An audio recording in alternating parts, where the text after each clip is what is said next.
திமுகவும் அதிமுகவும் சேர்ந்து ஆட்சியை அமைக்க பேச்சுவார்த்தை நடத்த ஆரம்பிச்சிட்டாங்க. திரு மு.க. ஸ்டாலின் அவர்களும் தலைவர், அதிமுகவோட பொதுச் செயலாளர் கூடிய விரைவில் கூட்டணி அறிவிக்க போறாங்க. ஒன்னு உள்ளாட்சி தேர்தல் அப்ப இருக்கும், இல்லைன்னா லோக்சபா தேர்தல் இருக்கும், மக்களவை தேர்தல் இருக்க போகுது. இபிஎஸ் அவர்களும் திரு மு.க. ஸ்டாலின் சேரும் பொழுது ஒவ்வொரு மாவட்டத்திலும்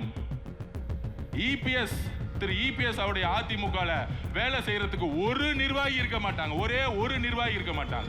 சொல்ற இபிஎஸ் அவர்கள், என்னுடைய மகன் ஒன்லி உறுப்பினர் தான், அரசியல் ஆசைனா எதுக்கு நீங்க உறுப்பினரா வச்சுக்கிறீங்க? எதுக்கு தெரியுமா? திரு உதயநிதி அவர்கள் சொன்னாருங்களே, என் மகன் 25 வருஷமா உறுப்பினரா இருந்தாரு, அதனால டக்குன்னு இளைஞர் தலைவர் ஆகிட்டேன், அதனால சட்டமன்ற உறுப்பினர் ஆகிட்டேன், அதனால துணை முதலமைச்சர் ஆகிட்டேன். இதே கதை தான் அடுத்து இபிஎஸ் அவர்கள் ஃபாலோ பண்ண போறாங்க. முதல்ல 2.5 வருஷம் அவங்க முதலமைச்சர், இபிஎஸ் அவர்கள் முதலமைச்சர், அடுத்து உதயநிதி முதலமைச்சர் தான் ரிசைன் பண்ணி தமிழக வெற்றி கழகத்தில் சேர்ந்தாங்க தைரியமா. 10 நாள் அவர் எம்எல்ஏ ரிசைன் பண்ண அதுக்கு ஒரு தைரியம் வேணும். அந்த தைரியம் எங்கிருந்து வந்துச்சுன்னா, புரட்சி தலைவி அம்மா கிட்ட நான் வளர்ந்தேன், எனக்கு பேர் வச்சதே புரட்சி தலைவர் தான். அம்மா புரட்சி தலைவர் தான் எனக்கு பேர் வச்சாங்க. எனக்கு கரூர் ரொம்ப முக்கியமான ஒரு கணக்கு வழக்கு இருக்கு. அந்த கணக்கு வழக்க முடிக்காம விட மாட்டோம். தமிழ் வெற்றி கழகத்தெல்லாம் திமுகவும் அதிமுக உடைய பொதுச்செயலாளர் அடிச்சு வச்சிருக்க மேல காசுல இங்க கிடையாது. நாங்க எளிமையா இருக்கிறோம். இன்றைக்கும் அமைச்சர்கள் ₹1 ஒரு துறையில வாங்கல, ஒரு துறையில ஒரு இடத்துல ஒரு அமைச்சர் காசு வாங்கிட்டாங்க. சொல்லுங்க பாப்போம். திரு மு.க. ஸ்டாலின் அவர்களே, இந்த மாதிரி செந்தில் பாலாஜி அவர்கள், இந்த மாதிரி பழைய அமைச்சர்கள்ட்ட எல்லாம் காசு 10,000 கோடி 20,000 கோடி இருக்கு, விலைக்கு வாங்கி ஆட்சியை கவுக்க முடியுமான்னு பாக்குறாங்க. இந்த கேவலமான அரசியலை செய்து திமுக, உங்க குடும்பத்துல நீங்க தான் கடைசி முதலமைச்சர் திரு மு.க. ஸ்டாலின் அவர்களே. எழுதி வச்சுக்கோங்க. கிளம்பி லண்டன் போய் செட்டில் ஆனதான் உங்க குடும்பம். கிளம்புங்க, கொள்ளடிச்ச பணத்தோட கிளம்பிருங்க. எங்களுடைய பறவை எதிரி நீங்க தான். தெய்வத்தால் ஆகாதே நீனும் முயற்சி தன் மெய்வர்த்த கூலி தரும். தமிழக வெற்றி கழகத்தின் எங்களுடைய பொதுச் செயலாளர், மதிப்பிற்குரிய அண்ணன் மாண்புமிகு அமைச்சர் அண்ணன் ஆனந்தன் அவர்களே, அனைத்து அமைச்சர் பெருமக்களே, இன்றைய நிகழ்வின் முக்கிய சகோதரர்களாக இருக்கக்கூடிய சகோதரர் புதுக்கோட்டை சகோதரர் விஜயபாஸ்கர் அவர்களே, சகோதரர் கரூர் மாவட்டத்தின் எங்களுடைய சகோதரர் எம்ஆர் விஜயபாஸ்கர் அவர்களே,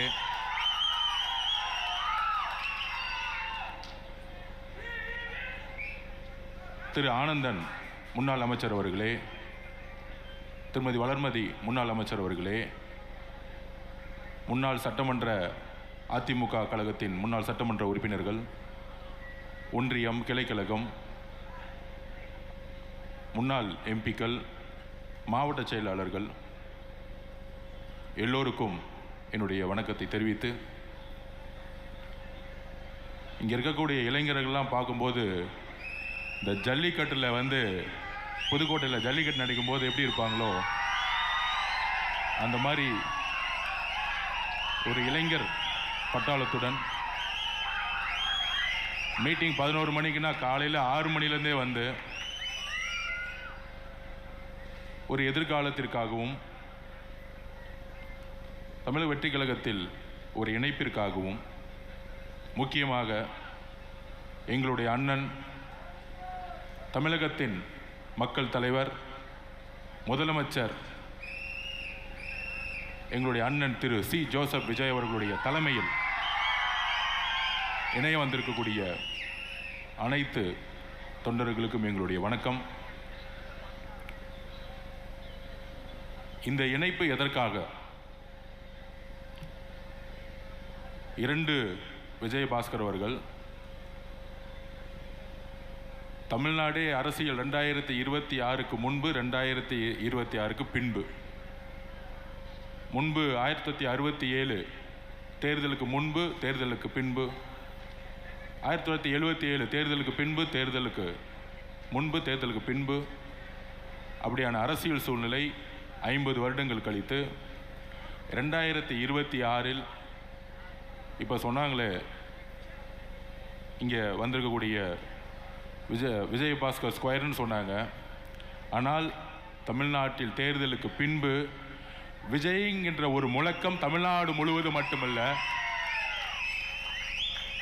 உலகம் முழுவதும் ஒலித்திட்டு இருக்கு இன்னைக்கு வரைக்கும். அதனால் எங்களுடைய தலைவருடைய பெயரில் உங்களுடைய பெயர் ஆரம்பிக்குது. உங்களுடைய எதிர்காலம் இங்கே பிரகாசமாக இருக்கும். அதற்கான உறுதி எங்களுடைய தலைவரிடம் இருக்கிறது, எங்களிடம் இருக்கிறது. இணைந்து பணி செய்வோம். இணைந்து என்ன மாதிரியான பணி செய்ய வேண்டும், என்ன மாதிரியான அரசியலை 2026க்கு அப்புறம் எங்களுடைய தலைவர், எங்களுடைய முதல்வர் உருவாக்கி இருக்கிறார். எல்லோருக்கும் தெரியும், பண அரசியலை 75 வருஷ பண அரசியலை தூக்கி எறிஞ்சது தமிழக வெற்றி கழகம். மத அரசியலை தூக்கி எறிந்திருக்கிறது, ஜாதி அரசியலை தூக்கி எறிஞ்சிருக்கு தமிழக வெற்றி கழகம் இந்த தேர்தலுக்கு பின்பு. ஆனால் 2026க்கு பின்பு என்ன மாதிரி அரசியல் சூழ்நிலை, அரசியல் விமர்சகர்கள் என்கின்ற போர்வையில் பேசிட்டு இருப்பாங்க. அதிமுக இருக்கக்கூடிய எம்எல்ஏக்கள், முன்னாள் சட்டமன்ற உறுப்பினர்கள், நாடாளுமன்ற உறுப்பினர்கள், மாவட்ட செயலாளர்கள், முன்னாள் அமைச்சர்கள் எல்லாம் சேர்றாங்க. எம்எல்ஏக்கள் சேரும்பொழுது அது குதிரை பேரும். நாங்கள் எம்எல்ஏக்கள் வரும்போது சொன்னோம், ஒட்டுமொத்த அதிமுகவுடைய 90% நிர்வாகிகள், தொண்டர்கள் தமிழக வெற்றி கழகத்தில் இணைய போகிறார்கள். ஏன் இணைய போகிறார்கள்? அதற்கான மெசேஜும் 30 நாளுக்கு முன்னாடி சொன்னோம்.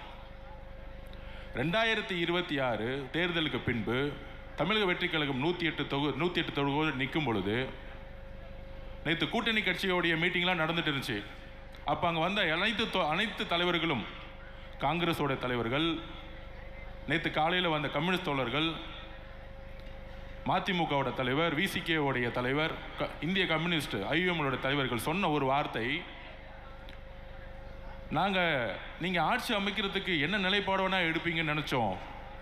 மாண்புமிகு முதலமைச்சர் அவர்களை பார்த்து சொன்னார்கள், 108 வந்தவொடனே நீங்கள் அதிமுகவுடைய இபிஎஸ் அவர்களிடம் ஆதரவு கேட்பீங்கன்னு நினச்சோம். 47 எம்எல்ஏ இருந்தாங்க. அந்த ஆதரவுடன் நீங்கள் ரொம்ப எளிமையாக ஈஸியாக நீங்கள் முதலமைச்சர் ஆகியிருக்கலாம். ஆனால் நீங்கள் அழைத்தது இந்திய காங்கிரஸ் கட்சியை. அவங்க 5 எம்எல்ஏ தான் வச்சுருந்தாங்க. கம்யூனிஸ்ட் கட்சி தோழர்கள் சப்போர்ட் பண்ணுவாங்களா இல்லையா தெரியாது. விசிகே சப்போர்ட் பண்ணுமா இருக்கா தெரியாது.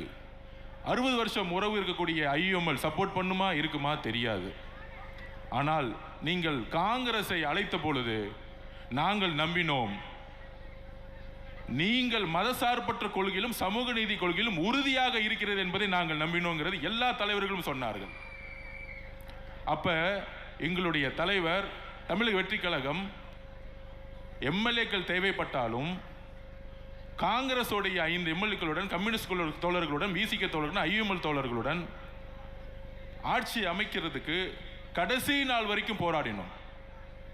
ஆனால் ஏன் அதிமுகவுடைய திரு இபிஎஸ் பழனிசாமி நாங்கள் ஆதரவு கேட்கவில்லை? It's a political strategy.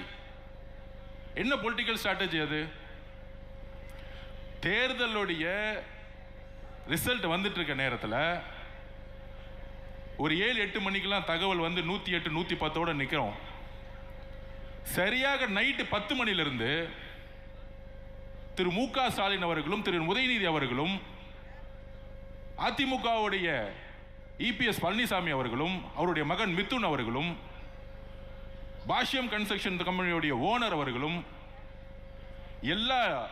எல்லோரும் ஒன்று சேர்ந்து திமுகவும் அதிமுகவும் சேர்ந்து ஆட்சியை அமைக்க பேச்சுவார்த்தை நடத்த ஆரம்பிச்சிட்டாங்க. அதிமுகவுடைய நிறுவனர் யார்? புரட்சி தலைவர் அவர்கள் எதற்காக கட்சியை உருவாக்கினார்? அண்ணன் செங்கோட்டையன் வந்தார்களே இங்க, புரட்சி தலைவருடைய அமைச்சரவையில் பங்கு பெற்றவர். அதுக்கப்புறம் புரட்சி தலைவி அம்மா அவர்கள் அதிமுகவை வழிநடத்திய பொழுது எதற்காக என்ன சொல்லி வழிநடத்தினார்கள்? இந்த திமுக தீய சக்தி குடும்பம் ஊழலுக்காக உருவாக்கப்பட்டது. இந்த தீய சக்தி எதிர்க்க அதிமுகவை உருவாக்கியது புரட்சி தலைவர் எம்ஜிஆர் அவர்கள். அதை வழிநடத்தியவர்கள் புரட்சி தலைவி அம்மா அவர்கள். புரட்சி தலைவர் அவர்களுக்கு என்ன நேர்ந்தது? புரட்சி தலைவி அவர்களுக்கு என்ன நேர்ந்தது? சட்டமன்றத்தில் மரபை பத்தி பேசுறாங்க. புரட்சி தலைவி அவர்களை சேலையோ ஜெயிச்சு முடிச்ச உடனே அங்க ஒரு குடும்ப கட்சி, இப்பொழுது இபிஎஸ் அவர்களும் தன்னுடைய மகனும் மட்டும்தான் கட்சி நடத்திட்டு இருக்காங்க, வேற யாரும் இல்லை. இப்ப இன்றைக்கு 2 சகோதரர்கள் விஜயபாஸ்கரன் சேர்ந்த பிறகு 60% அதிமுக இணைந்து விட்டது. 30% தான் இருக்கு, இன்னும் 30% தான் இருக்கு. அப்ப பொதுமக்களுக்கு வெளிப்படுத்தணும் நம்ம பேசணும். எதுக்கு இந்த பொலிட்டிக்கல் ஸ்ட்ராட்டஜி எடுக்கிறோம்? எதிர்காலம் இல்ல, உடன்படிக்கை ஏற்பட்டு விட்டது. இன்னும் அறிவிப்பு மட்டும்தான் இல்ல. திரு மு.க. ஸ்டாலின் அவர்களும் தலைவர், அதிமுகவோட பொதுச் செயலாளர் கூடிய விரைவில் கூட்டணி அறிவிக்க போறாங்க. ஒன்னு உள்ளாட்சி தேர்தல் அப்ப இருக்கும், இல்லைன்னா லோக்சபா தேர்தல் இருக்கும், மக்களவை தேர்தல் இருக்க போகுது. அப்ப இவங்க 2 பேரும் சேரும் பொழுது டெல்லியோடைய சப்போர்ட்டும் பிஜேபியோட சப்போர்ட்டும் சேர்ந்துக்கிட்டு ஒரு அரசியல் சூழ்நிலையை தவறா தமிழ்நாட்டில் உருவாக்கிடக்கூடாது. அப்படி சேரும் பொழுது ஒட்டுமொத்த அதிமுக நிர்வாகிகள் ஆல்ரெடி இங்க மூவ் ஆயிட்டாங்க, தமிழ் வெற்றி கழகத்துக்கு மூவ் ஆயிடுவாங்க, அந்த முடிவு எடுக்க போது முன்னாடியே. அப்ப நாளைக்கு அதிமுக வெறும் பேப்பர் லெவல்ல இருக்கும். அப்ப இபிஎஸ் அவர்களும் திரு மு.க. ஸ்டாலின் சேரும் பொழுது ஒவ்வொரு மாவட்டத்திலும் திரு இபிஎஸ் அவருடைய அதிமுக வேலை செய்யறதுக்கு ஒரு நிர்வாகி இருக்க மாட்டாங்க, ஒரே ஒரு நிர்வாகி இருக்க மாட்டாங்க. அவருடைய மகனும் திரு இபிஎஸ் பழனிசாமி அவர்கள் மட்டும்தான் கட்சியில் இருப்பாங்க. இன்னொரு 5 பேர் இருப்பாங்க, அவங்களுக்கு தேர்தல் வேலை செய்யவே தெரியாது, அவங்களை விட்டுருவோம். இப்பயே தீர்மானம் போடுறாங்களாம், திரு மிதுன் அவர்கள் கட்சியை வழி நடத்தணும், இளைஞர் அணி தலைவர் ஆகணும். அதில் அவர் சொல்றாரு, அன்னைக்கு பேட்டி எடுக்கும்போது சொல்றாரு இபிஎஸ் அவர்கள், என்னுடைய மகன் ஒன்லி உறுப்பினர் தான், அரசியல் ஆசைன்னா எதுக்கு நீங்க உறுப்பினராக வச்சுக்கிறீங்க? எதுக்கு தெரியுமா? திரு உதயநிதி அவர் சொன்னாருங்களே, என் மகன் 25 வருஷமா உறுப்பினராக இருந்தாரு, அதனால டக்கு நான் இளைஞர் தலைவர் ஆகிட்டேன், அதனால சட்டமன்ற உறுப்பினர் ஆகிட்டேன், அதனால துணை முதலமைச்சர் ஆகிட்டேன். இதே கதை தான் அடுத்து இபிஎஸ் அவர்கள் ஃபாலோ பண்ண போறாங்க. இதை தெரிஞ்சுக்கிட்டாங்க எல்லா மாவட்ட செயலாளர்களும் எல்லா முன்னாள் அமைச்சர்களும் நல்லா தெரிஞ்சுக்கிட்டாங்க. இது குற்றச்சாட்டு அல்ல. 2 பேரும் சேர்ந்து சொன்னது யார் தெரியுமா?